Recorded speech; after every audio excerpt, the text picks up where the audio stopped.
Quiero invitarles a leer del libro de los Hechos en el capítulo 26, versículo 12 al 18. Tomaremos esta cita como referencia. Hay varias otras citas en realidad que podríamos utilizar, pero como vamos a hablar acerca de la conversión del apóstol Pablo, vamos a usar la última cita que habla acerca de esto en el libro de los Hechos.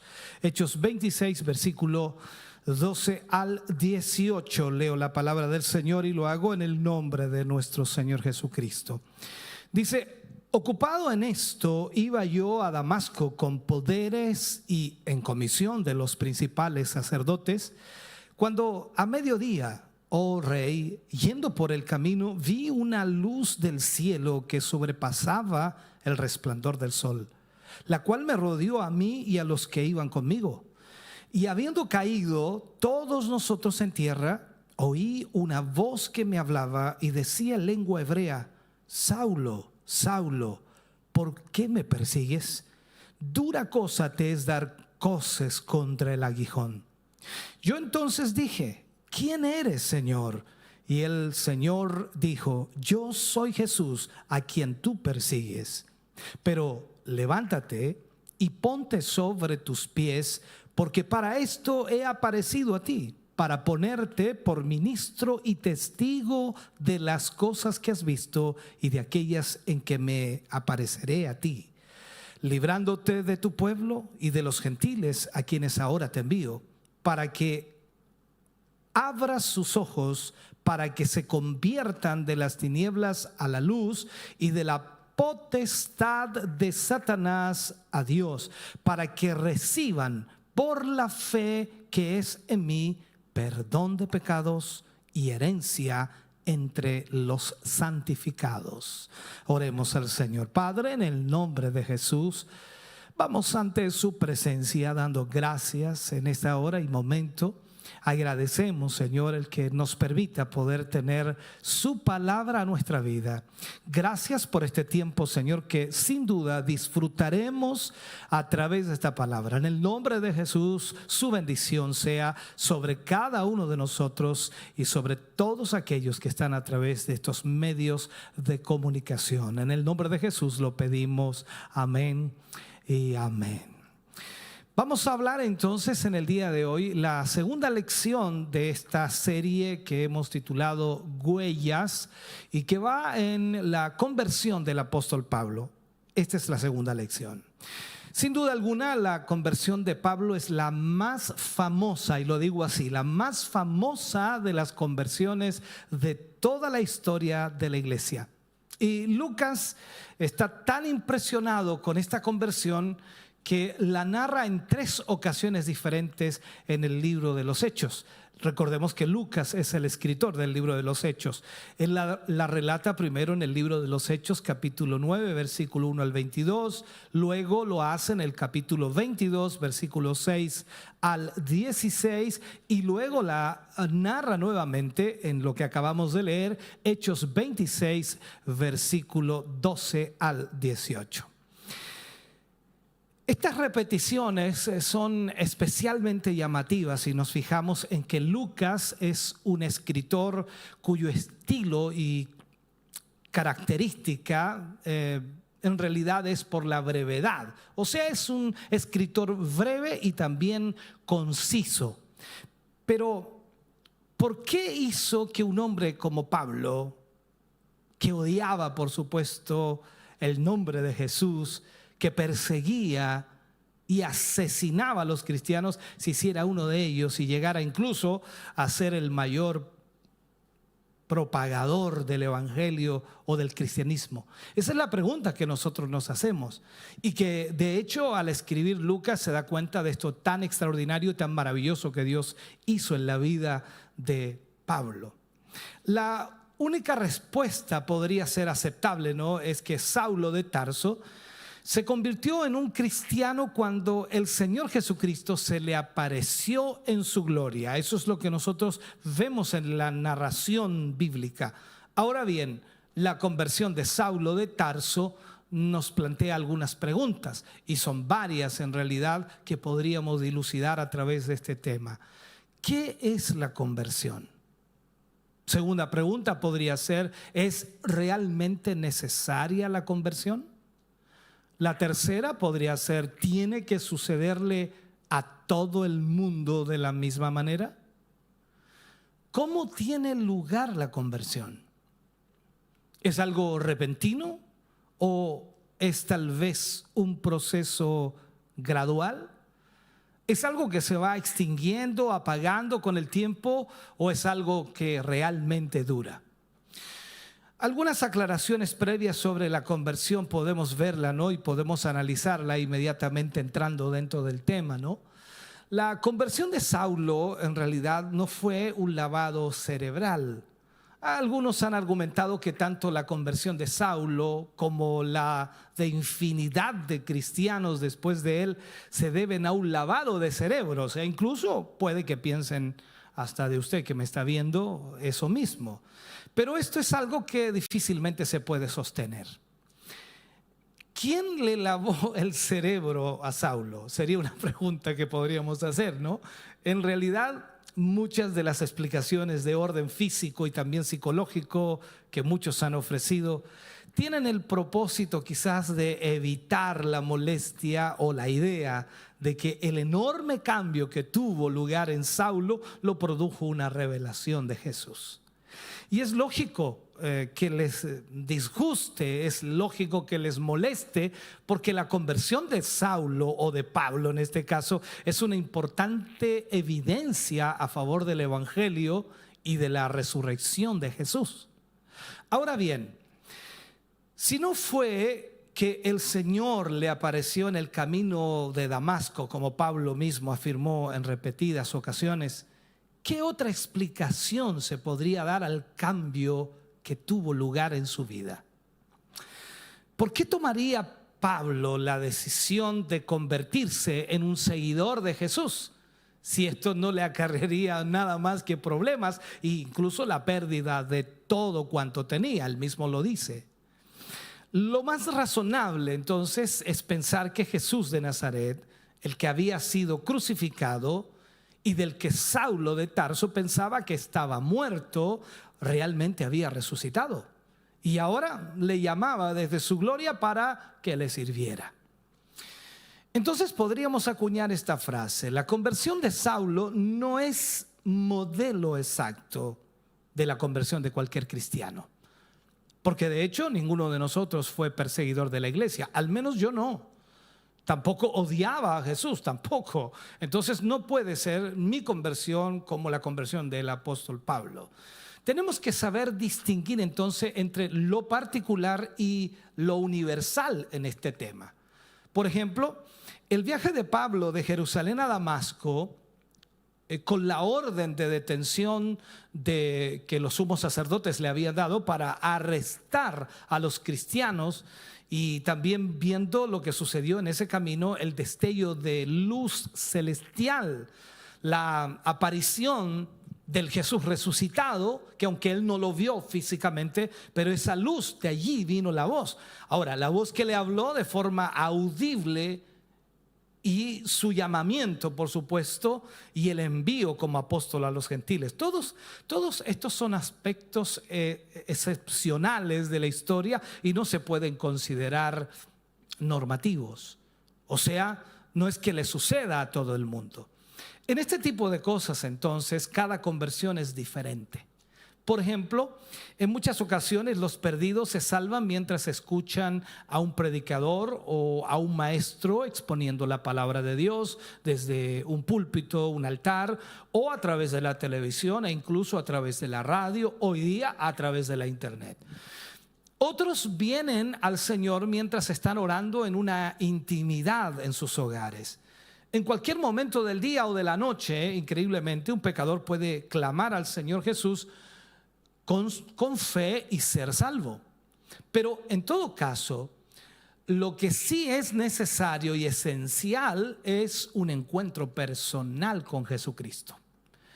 Rendirse, podría decirse así, ¿no? Ceder a su señorío en arrepentimiento y también en fe.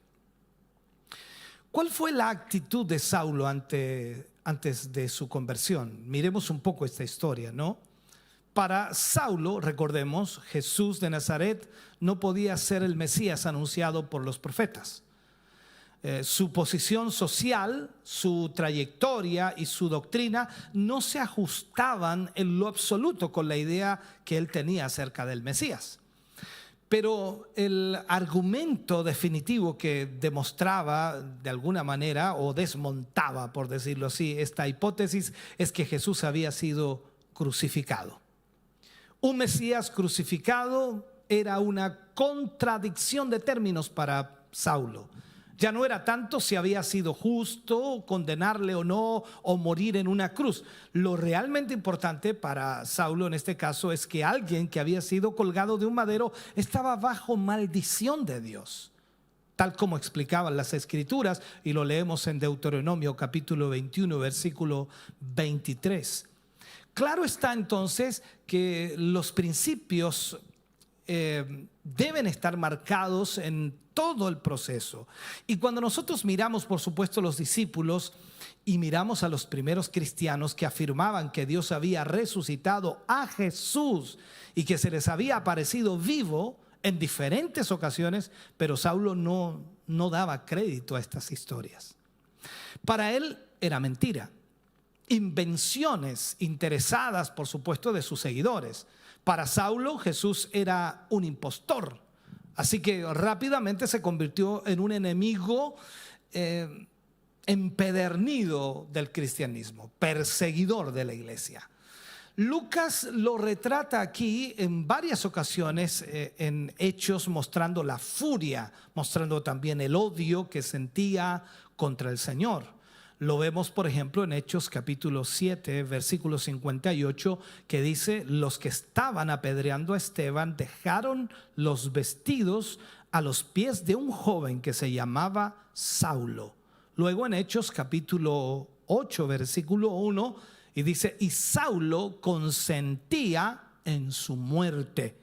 Luego vemos en Hechos capítulo 8, versículo 3, y dice: y Saulo asolaba la iglesia y entrando casa por casa arrastraba a hombres y a mujeres y los entregaba en la cárcel. Y luego en Hechos 9:1, Saulo respirando aún amenazas y muerte contra los discípulos del Señor. Y luego en Hechos 26:11 dice: y muchas veces castigándolos en todas las sinagogas, los forcé a blasfemar y enfurecido sobremanera contra ellos, los perseguí hasta en las ciudades extranjeras. Saulo entonces perseguía a la iglesia y se convirtió en el brazo ejecutor de los sumos sacerdotes en su causa contra los cristianos. Es cierto que los móviles, de alguna forma, de los gobernantes eran en gran parte políticos, mientras que los de Saulo eran religiosos. Sin embargo, ambos coincidían en que la causa de Jesús de Nazaret debía ser erradicada de este mundo. Comenzó entonces por perseguir a la iglesia, y lo primero que hace es perseguir a Esteban, al que él consideraba como un promotor del cristianismo y por lo tanto una seria amenaza contra el glorioso monoteísmo del judaísmo, ya que como todos los cristianos, Esteban atribuía honores divinos a Jesús de Nazaret, y para Saulo eso no era correcto porque había solo un Dios, que era Jehová. Bueno, le había escuchado predicar y no le había quedado ninguna duda de que el cristianismo apartaba a los judíos de la centralidad del templo y del judaísmo oficial. Así que decidió terminar con Esteban. Esteban murió siendo el primer mártir del cristianismo, pero no se conformó con esto Saulo. Su celo, ese celo purificador que de alguna manera quería limpiar, ¿no?, lo que estaba ensuciando el cristianismo, en el sentido de que parecía que ensuciaba el judaísmo. Pablo persiguió a todos los cristianos y aún más decidió que el sumo sacerdote debía ejercer su derecho de extradición contra los fugitivos y le pidió cartas para las sinagogas de Damasco, a fin de que si hallase algunos hombres o mujeres de este camino, los trajese presos a Jerusalén. ciego por ese odio, sin darse cuenta, estaba dando cumplimiento a la palabra de Jesús. Recordemos que Jesús habló a los discípulos en Juan capítulo 16, versículo 2, y le dice a ellos: os expulsarán de las sinagogas, y aún viene la hora cuando cualquiera que os mate pensará que rinde servicio a Dios. Viendo esto, entonces, ¿qué hace Dios? Dios toma la iniciativa en la conversión de Saulo, en este caso Pablo, después. Romanos capítulo 5 versículo 8 dice: mas Dios muestra su amor para con nosotros en que, siendo aún pecadores, Cristo murió por nosotros. No hay duda de ello. En primera de Juan capítulo 4 versículo 10 dice: en esto consiste el amor, no en que nosotros hayamos amado a Dios, sino en que Él nos amó a nosotros y envió a su Hijo en propiciación por nuestros pecados. Luego, cuando leemos 2 de Corintios capítulo 4 versículo 6, dice: porque Dios, que mandó que de las tinieblas resplandeciese la luz, y es el que resplandeció en nuestros corazones para iluminación del conocimiento de la gloria de Dios en la faz de Jesucristo. La conversión siempre se produce como consecuencia de una iniciativa divina, nunca de una iniciativa humana. Jesús inició el encuentro que terminó con la conversión de Pablo. Y Pablo no tuvo reparos en admitir que no hizo nada que le hiciera merecedor de la salvación. Por el contrario, en sus propias palabras, afirma ser el peor de los pecadores. Nadie puede jactarse de la salvación como algo que haya logrado por sí mismo o de lo que sea merecedor, para nada. En el caso de Pablo, esta iniciativa divina se materializó por medio del llamamiento que el Señor mismo le hizo en el camino de Damasco. Recordemos las palabras del Señor: Saulo, Saulo. Notemos bien las palabras, porque el doble vocativo usado por el Señor tuvo que recordar a Pablo las numerosas ocasiones en las que Dios había llamado a otros hombres en el Antiguo Testamento. Podemos ver una cantidad de ejemplos, pero no tenemos el tiempo para hacerlo. Ahora, y si a esto le añadimos la luz del cielo que sobrepasaba el resplandor del sol al mediodía, entonces tenemos una manifestación de la gloria de Jehová que una vez más se manifestaba desde el cielo para llamar a un hombre.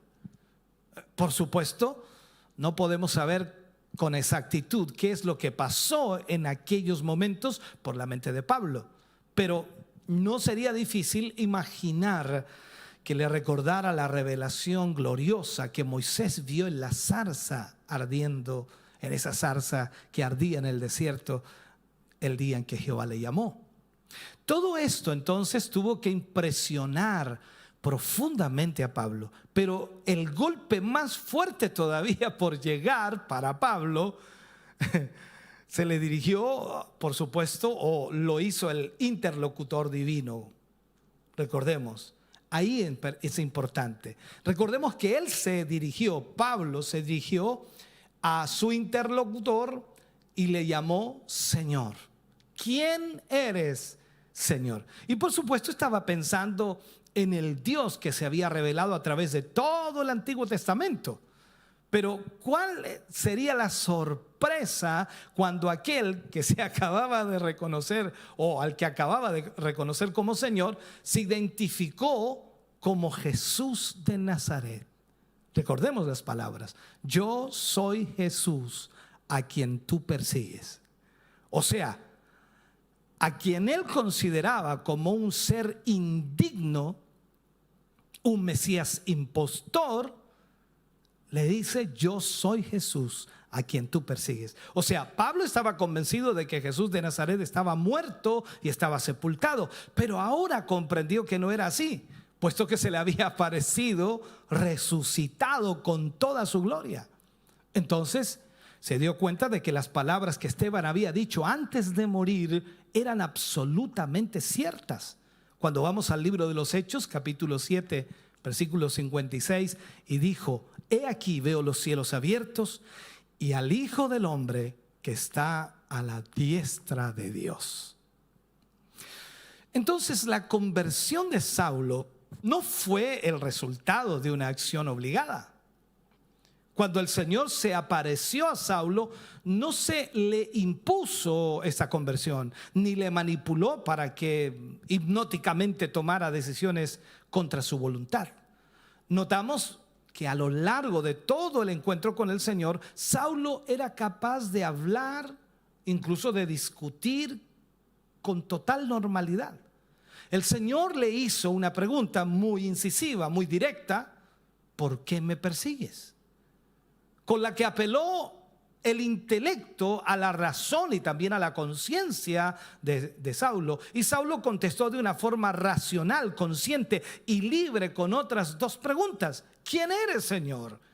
¿Qué quieres que yo haga? O sea, cuando vemos entonces aquí, nos damos cuenta del proceso de la conversión de Pablo. En Hechos capítulo 9, versículo 13 nos dice que repentinamente hubo una luz del cielo sobre él. Pero esta no era la primera vez que Jesucristo trataba con Saulo. Fue el momento más intenso, por supuesto, pero no el principio. El Señor Jesucristo mismo confirmó este proceso cuando le dijo: dura cosa te es dar coces contra el aguijón. Esto implicaba entonces que el Señor había tratado antes con Saulo, según Hechos 9:5. Con esta ilustración estaba comparando a Saulo con un novillo tosudo y a Dios con un ganadero que debe emplear a fondo el aguijón para domesticarlo. Ahora bien, ¿cuáles fueron estos aguijones? ¿Qué aguijones tenía Saulo o cómo había resistido por tanto tiempo? Dada la importancia de amplitud del tema, lo vamos a considerar, por supuesto, en un punto quizás aparte en este sentido. Los aguijones contra los que Pablo daba coces, tal como lo expresa la historia, ¿no? En cuanto al ganadero, que lleva una vara que terminaba con una punta, en este caso, hablando en nuestro tiempo, es una picana con un clavo en la punta. Y lo vi mucho en mi abuelo cuando él llevaba los bueyes y constantemente los aguijoneaba. Entonces, esa punta de hierro que sirve para hacer andar al animal o hacerle parar o cambiar de dirección. Si el animal era rebelde, da coces contra este aguijón, lastimándose y enfureciéndose con las heridas que recibía. Este era un vivo retrato entonces de lo que hacía mucho tiempo que estaba ocurriendo con Saulo. Pero ¿cuáles eran estos aguijones en la vida de Saulo? Su propia conciencia. Ese era el primer aguijón. Aparentemente Pablo era una persona sin tacha. O sea, cuando él escribe a los filipenses, explicaba cómo se veía a sí mismo en aquella época. Y dice en Filipenses capítulo 3 versículo 6, dice: en cuanto a la justicia que es en la ley, irreprensible, dice él. Sin embargo, escribiendo a los romanos, confesaba que aunque su vida exterior era intachable, la ley de la conciencia lo condenaba. O sea, le condenaba por la codicia del pecado interno del corazón. De modo que Pablo no tenía la conciencia en paz y, por supuesto, no tenía tampoco certeza de perdón. Sabía que la ley le condenaba y su conciencia era en este sentido un aguijón que lo aguijoneaba constantemente. Entonces vemos ahí que el Señor le dice: dura cosa te es dar coces contra el aguijón. Luego podemos ver la propia existencia de la iglesia como un movimiento singular. Cuando Jesús murió en la cruz y sus discípulos huyeron atemorizados, todo indicaba que este era el fin del cristianismo.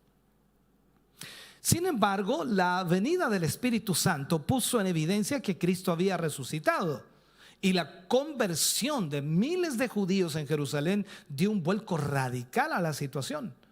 Además, los apóstoles hacían muchas señales en el nombre de Jesús, lo cual ponía en evidencia que seguía vivo, que no había terminado en una tumba tal como Pablo quería creer.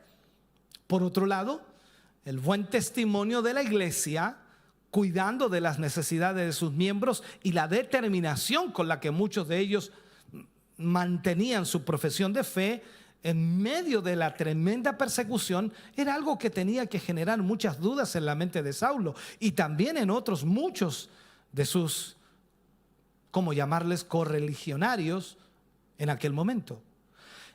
¿Qué explicación se podía dar a todo esto si no era que Jesús realmente había resucitado y que seguía vivo, sosteniendo y guiando, por supuesto, a su pueblo en medio de todas esas dificultades?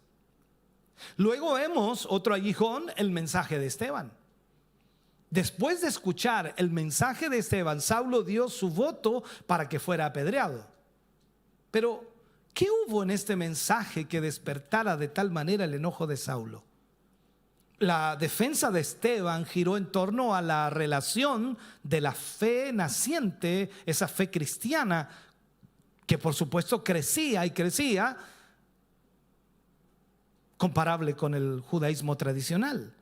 Mientras que Saulo admiraba las glorias del templo situado en el lugar donde por siglos Jehová había sido adorado, Esteban insistía en que Dios no mora en templos hechos por manos de hombre, como el mismo Salomón había reconocido, sino que de hecho se había manifestado a lo largo de la historia en distintos lugares, muchas veces fuera de las fronteras de Israel.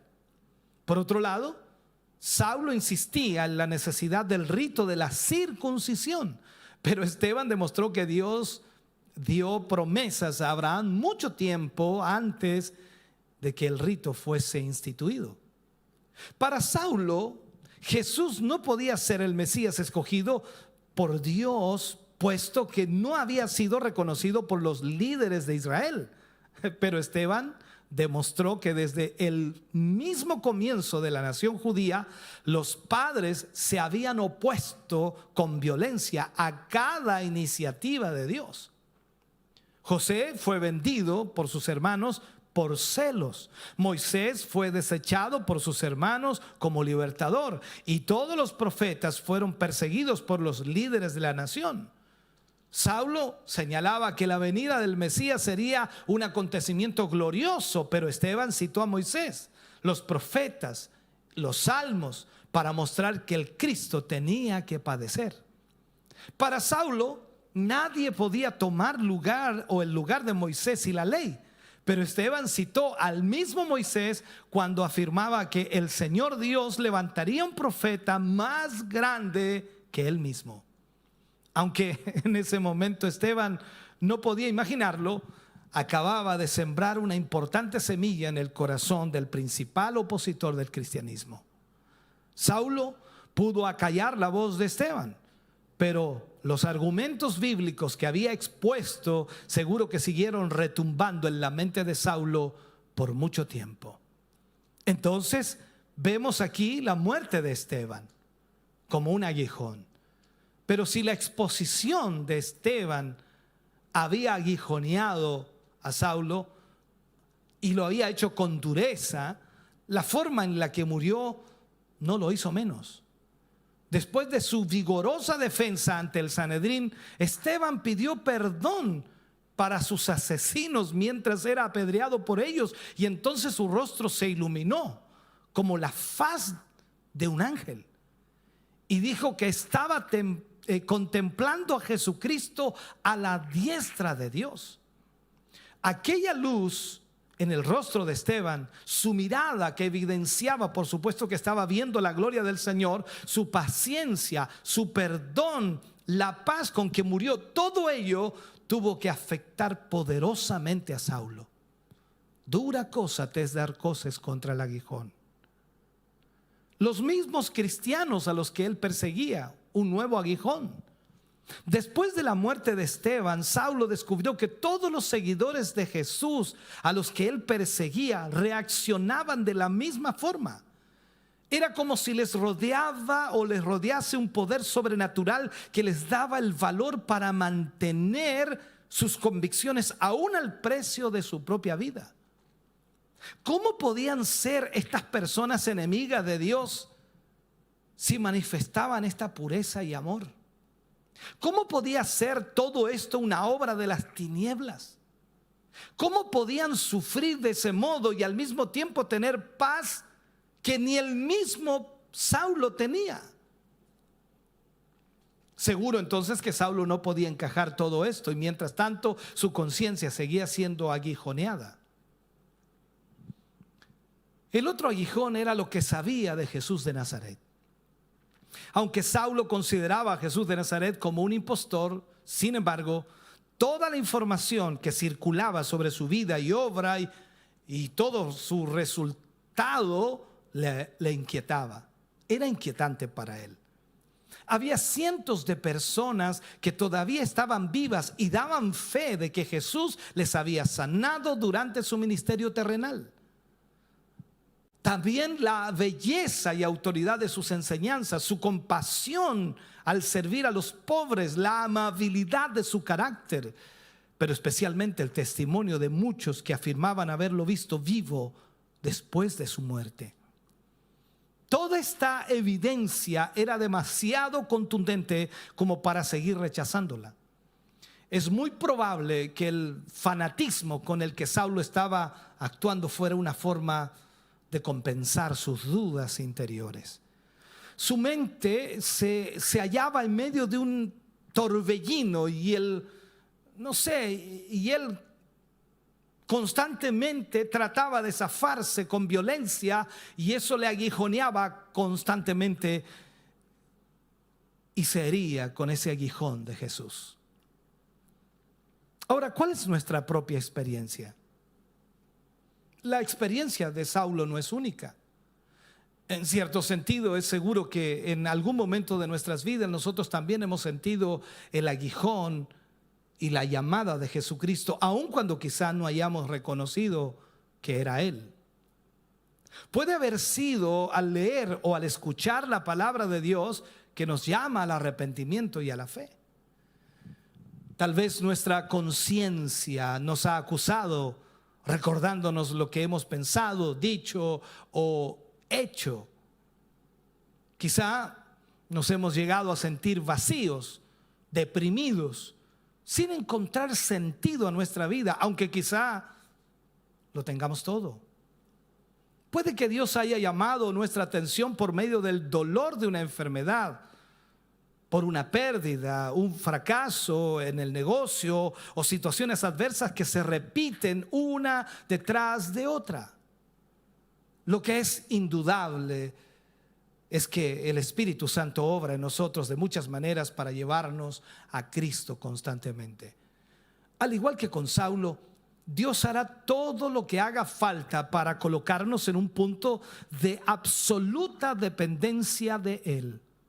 Inflexiblemente, pacientemente y fielmente nos va a aguijonear hasta que al final voluntariamente nos dobleguemos ante Él. Ahora, ¿cuáles serán las evidencias de una auténtica conversión?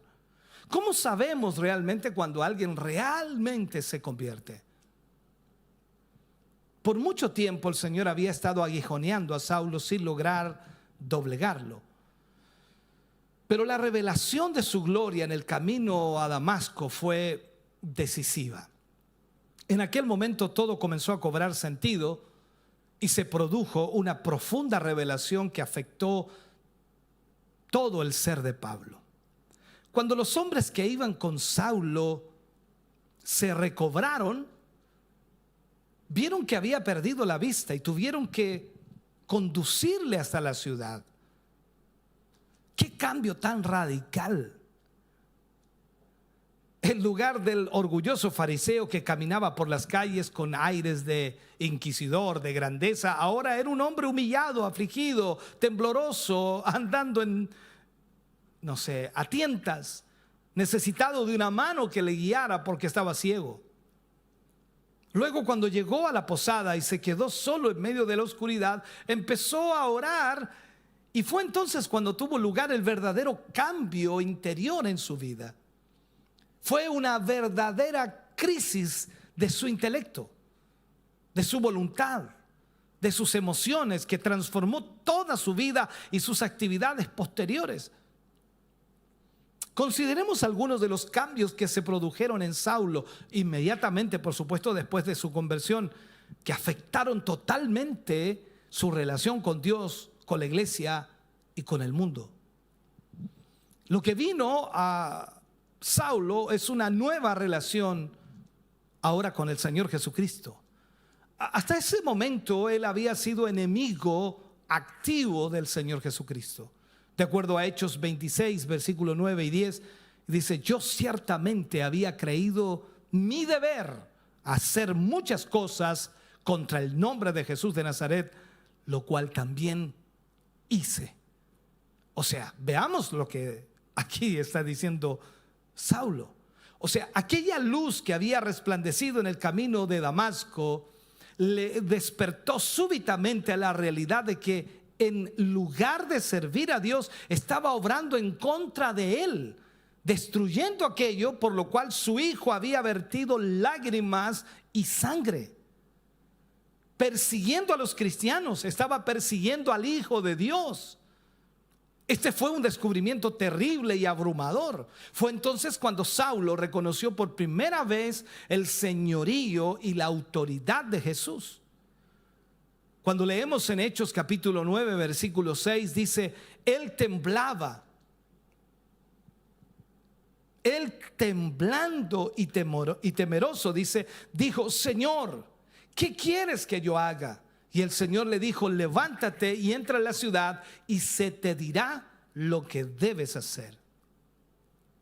Si seguimos leyendo el relato, veremos que efectivamente Saulo hizo todo lo que el Señor le mandó, absolutamente todo. Y debemos decir entonces que esta rendición al señorío de Cristo es sin duda la norma para todos los seguidores de Jesús. Es triste ver cómo algunos cristianos debaten sobre si la presentación del señorío de Cristo debe ser una parte esencial de la exposición del evangelio o no. Parecen tener miedo de poner en peligro la supremacía de cada uno o la primacía de la gracia, si se insiste en que para ser salvos es necesario sujetarse al señorío de Cristo. Algunos discuten que no, es que somos libres, es que no hay que sujetarse, y comienza todo un problema. Pero no hacerlo implica presentar un evangelio carente de uno de los aspectos claves del cristianismo.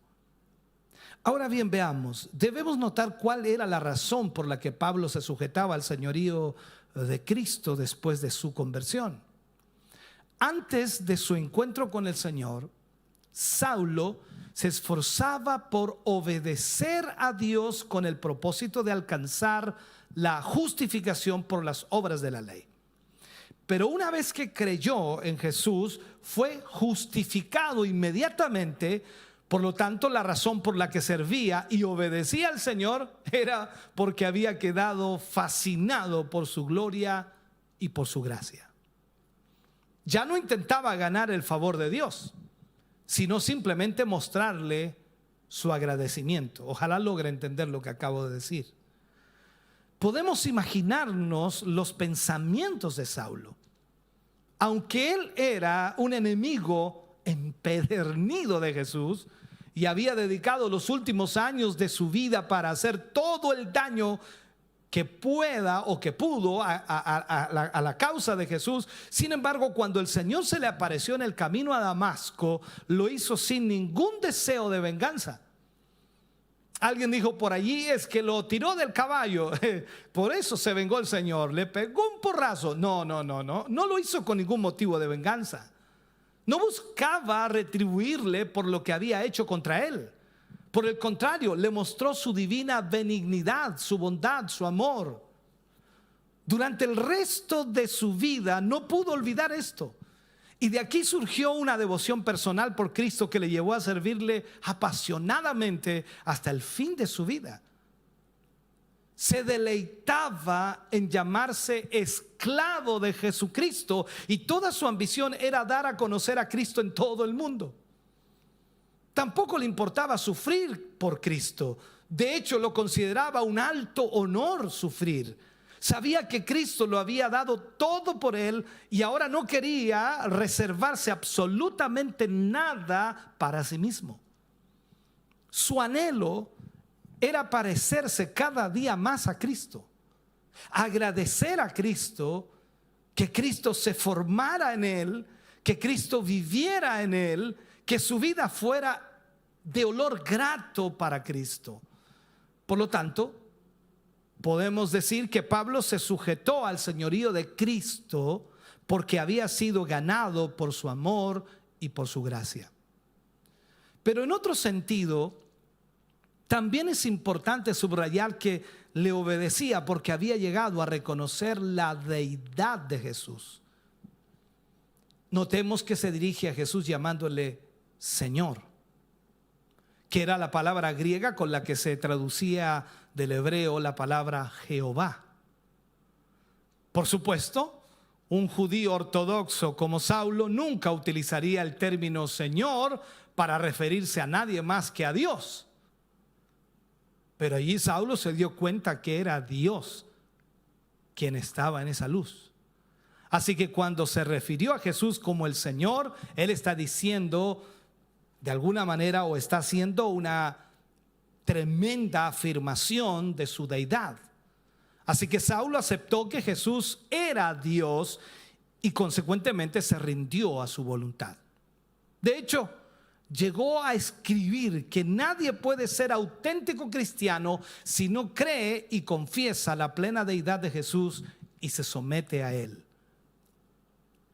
Déjame tratar de cerrar este tema, o terminarlo si puedo hacerlo. Pablo también, a través de esta conversión, recibe una nueva revelación de la iglesia o con la iglesia. Esto es como decir, tiene una nueva comunión ahora con Jesús y tiene ahora una nueva comunión con la iglesia. Antes era perseguidor, ahora pasa a ser... Es increíble. Recordemos algo, cuando Ananías fue enviado a ministrar al nuevo convertido, al entrar en la habitación donde estaba, le dio la bienvenida de una forma fraternal. De acuerdo a Hechos capítulo 9, versículo 17, fue entonces Ananías y entró en la casa y poniendo sobre él las manos dijo: hermano Saulo. Wow. El término que utiliza aquí es un término maravilloso. Hermano Saulo. Veamos esto. Este enemigo que era temido por todos en la iglesia fue recibido como un hermano, como miembro de la familia. Fue por esta razón que se levantó y fue bautizado. Así comenzó una nueva relación con los cristianos de Damasco que él había ido a encarcelar.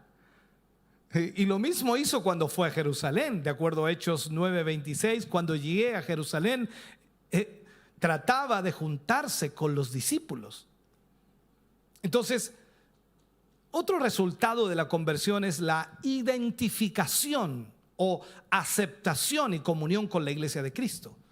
Esto nos recuerda un principio que no siempre es tenido en cuenta. No se puede aceptar sinceramente a Cristo y no querer tener nada que ver con su pueblo. Eso no es factible, no es posible. No se puede profesar amor al Señor Jesús y rehusar amar a sus santos o a la iglesia, para que lo entienda. No se puede decir que nos identificamos con el Señor Jesús y no hacerlo con el pueblo de Dios. Entonces, vemos aquí en Pablo una nueva responsabilidad hacia el mundo. Jesucristo ya había indicado a Saulo a través de Ananías cuál iba a ser su misión. De acuerdo a Hechos 9:15, instrumento, dice, escogido me es este para llevar mi nombre en presencia de los gentiles, de reyes y de los hijos de Israel. Y Saulo comenzó a cumplirla inmediatamente en Damasco, donde se encontraba. Hechos 9:20 dice: enseguida predicaba a Cristo en las sinagogas diciendo que este era el Hijo de Dios. O sea, el llamamiento a testificar de Jesucristo va siempre de la mano de la conversión. Para Saulo era una necesidad. Ay de mí, decía él, si no anunciare el evangelio. Y nosotros, aunque no hayamos recibido un llamado específico como el del apóstol Pablo, hemos sido comisionados para ser testigos de Cristo y tenemos el elevado privilegio y la maravillosa responsabilidad de representarle la tierra y de comunicar su mensaje a todo el mundo. Hermano querido, esa es la conversión del apóstol Pablo. Y yo espero Dios te haya hablado en algún área de tu vida a través de esta tremenda historia, maravillosa historia. Permíteme orar. Padre, en el nombre de Jesús vamos ante tu presencia, dando gracias por tu gran amor y misericordia. Agradecemos, Señor, este tiempo que tú nos has permitido, el que podamos estar junto a nuestros hermanos y nuestras hermanas, Señor, y que podamos de esta manera ministrar sus corazones y vida. Gracias porque a través de tu palabra somos edificados, fortalecidos, bendecidos. Gracias por cada hermano que ha oído esta palabra. Señor, glorifícate en ellos, bendíceles en una forma especial y te damos honra y gloria a ti, Señor, por lo que tú haces cada día. En el nombre de Jesús, danos tu bendición para la gloria de Dios. Amén y amén, Señor.